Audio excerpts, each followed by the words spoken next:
Hey guys, Elite Legionarii here, bringing you a 1 vs 1 for Medieval 2 Total War Kingdoms.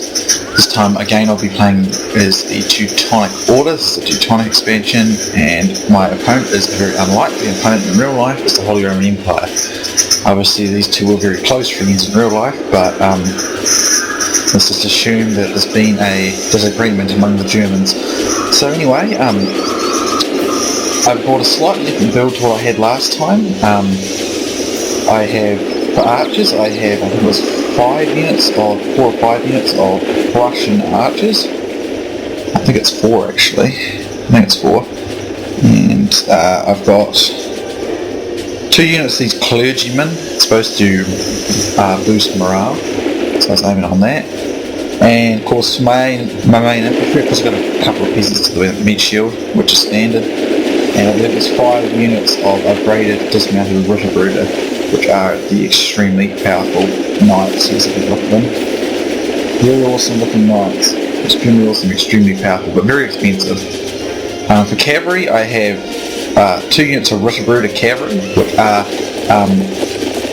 probably, in my experience, the best cavalry unit out of every Medieval 2 Total War expansion in the base game. They're exceptionally powerful. And I got 2 units of Hellbrüder on the other side, which are still a very good cavalry unit, but not quite as good as the Ritterbrüder. And way out here on the left, and in the woods, I have 2 units of mounted crossbowmen. So he's going to charge me here with, let's see, 2 Imperial Knights and a Feudal Knight, I think it is. Yeah. So anyway, I get a pretty good charge on him here. I'm going to get a good charge on him here, so I'll easily win this fight. Should be easy because my cab's a lot better than his cab. You may remember in the base Medieval 2 Total War, the best cab the Holy Roman Empire had was the Teutonic Knights, because the Teutonic Knights, the Teutonic Order is now a faction. They no longer exist for them. So they're pretty outclassed by even the Teutonic Order's cavalry units. So his army consists of, let's see, 4 units of armoured sergeants. I believe it's 4 units dismounted Imperial Knights, 4 units of Puppy's crossbowmen. This is where he outclassed in this particular department. But as you can see, I'm very quick to winning the cavalry fight, and I brought my crossbowman into, and I've encircled his cav. So his cav's completely encircled and getting very easily destroyed. So I get cavalry supremacy very fast. So initially I wanted to use this wooded area and these hills and stuff to sort of cover my archers, because I know I'm going to be outclassed in a missile duel. And I'll basically, now that I've won the cavalry fight, I'll slip around behind him and pick up his flanks. But what he's going to do is going to send his armoured sergeants around the back to keep my cav out of hammer and anvil charges. But I'm not particularly worried. These dismounted Imperial Knights will be no match for my dismounted Ritterbrüder, not even close. In terms of cavalry, as I said before, the Ritterbrüder they're much better than even Sarsgaard. The Sarsgaard have been a wee bit weakened in the expansion, but even so, the stats on these guys is much better, and they've got a proper lance, not a kind of just regular spear, so their charge is better as well. So he decides to retreat back here, try and make better use of this terrain, try and bottle me up so I can't outflank him, which is a good idea. He can use these 2 cliffs here, which is a good idea, but I'm going to quickly get into range now. I believe my archers did hit range. Some of them are firing there, but I'm going to move them both clear out. So what I'll likely do is I'll actually amass my troops on one point as well to maximise the supremacy of my Ritterbrüder, but in terms of just dismounted infantry units, I am much better. Much better. There's very few units that can stand up to these guys. Really, the Teutonic Order is extremely powerful. The only thing that makes the Teutonic Order difficult sometimes to field is the fact that the units are very expensive. Other than that, they are better than just about everyone. Well, they're definitely the best faction on the Teutonic expansion by a mile. Lithuania's got a couple of units that are a bit of a threat, but overall they're just not that dangerous compared. So I'm going to move all my guys out here on the flank here, so I've got a little bit of height terrain here. And it allows me to open up this area if I want to bring some cav back and just hit some nice strikes on these outer units here. So he's going to rush in here. He does get a bit of a bigger charge, which is kind of useful to him, but my peasants did screen a bit, but I've kept reserves. Bringing up my Prussian archers now just to offer instant support. And here I see a little bit of an opening, but he's gone into Skiltron with these four units of sergeants, so it's kind of tricky. I can't really stick with the gap because my guys get snagged on, they're going to turn and face them all. So I wasn't really all that confident I was to have much success there. But I've sent my units of mounted crossbow around the flank and peppering fire into the back of the Skiltron there. They will take losses no matter what angle they're getting hit from. So the infantry fight is easily going my way though. I will give us dismounted Imperial Knights a hand though. They did fight very well against much better infantry, but I'm just doing way better. My infantry is just so much better than his. So he did manage to rout one of my half-Hellbrooders, which I worked out is half-brothers. And Ritterbruder means brother knights or something, or knight brothers, so it's quite cool. So Hellbruder is half-brothers apparently. So anyway, I see a gap in his line here. So I'm going to use my cavalry to exploit it and get him behind him. But he does start to notice there's a gap in his line, so he's going to retreat to try and recover it, but I've already cracked through on the right here. And even after all the charges and cavalry fights, these mounted Ritterbruder are still practically at full strength. So let's see how much damage this charge does here. Although I don't know if I get a charge here. Yeah, I didn't get very charge. I had the lances down for some reason. I don't know why. But it still took 30 men out. They're just extremely powerful. Over here I basically get the same result, and I believe I rout. Probably believe I rout them anyway. If I don't rout, I pretty much destroyed them anyway. So at this stage I'm just going to regroup my Ritterbruder and dismounted units, and I charge them through. And I've been using my Hellbroder over here just to hold up his own cav.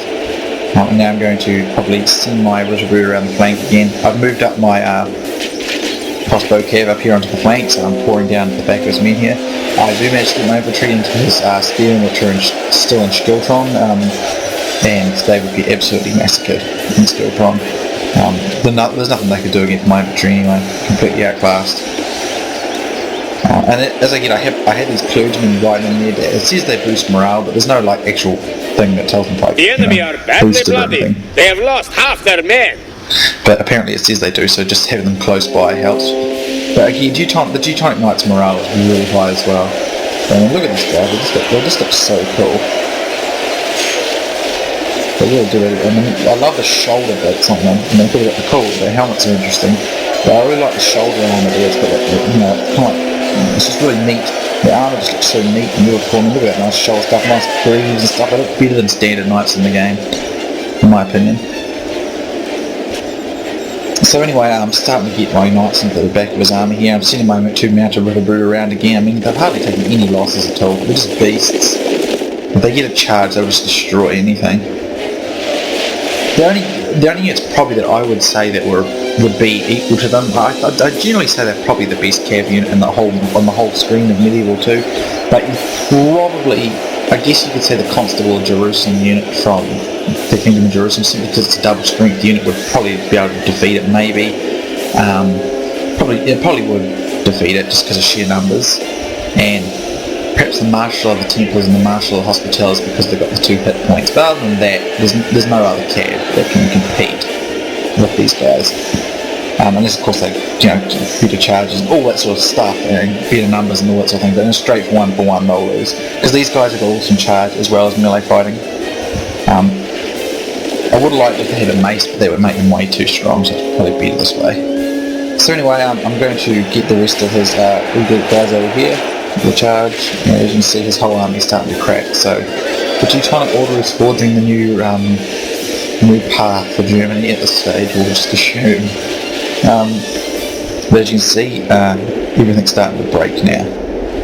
I thought I'd use these Prussian archers for a change, but crossbowmen are definitely better than archers, and they do have Livonian auxiliaries, which are a crossbow unit, which is better in my opinion, with the range at least. But these guys are cheaper, so that way I could get more Ritterbruder, which is just such an awesome unit. And yeah, I mean, it's just this is definitely my favourite expansion for the 4 expansions, but they're all good. They're all good. And the Teutonic Order is just a beast. As I said, they're really good, but their only weakness is the price. Everything's so expensive. So if you want to get them, higher money games they excel in. It doesn't mean they can't be worked in lower money games, because they've still got some other good cheaper units as well. And they definitely better than every other faction that they should face on their expansion. So anyway, I'm just running down what's left of his men. I might just increase the speed here to the end. But yeah, I mean, this fight, you know, my cavalry, once I won the cav fight, was really over. There's his general. The battle is that all civilized peoples will be awed by the victory we have won here today. So there was his general dying. So yeah, I mean, this bit of train here we formed up was pretty good. But I just had way better troops, basically. Look at the stats. The Ridder-Bruder, the dismounted Ridder-Bruder, all of them were really good. Very few casualties. 84, 85, 68, 58. Only this one here didn't do that great, but probably just because it had an extra unit to fight at the same time. And of course the mounted versions, this one got 64, only 9 losses. The Prussian archers, they did pretty good actually, 51, 49, 47 for those ones. Only this one here at 28 did average, but no losses really. Mounted crossbowmen, come up pretty nicely, good support units. The Halbruder, one of them did really good, although one of them got cleaned out, and the other Ridder-Bruder got in the 60s as well. So I mean, Ridder-Bruder are just beasts. They are just absolutely monsters on the battlefield. They rule it, but they're really expensive, so it's well balanced. I'm glad they're expensive, because if they were cheap it would just be unfair. So this way it's good. So anyway, good game to my opponent there. His name was an Unabated Fire, TK. Good game to him. Hope you guys enjoyed this one. Many thanks to him. If you ever watched this, thank you for actually playing, because it's hard to get Kingdoms battles. So anyway, hope you guys enjoyed this one, and I'll see you soon next time.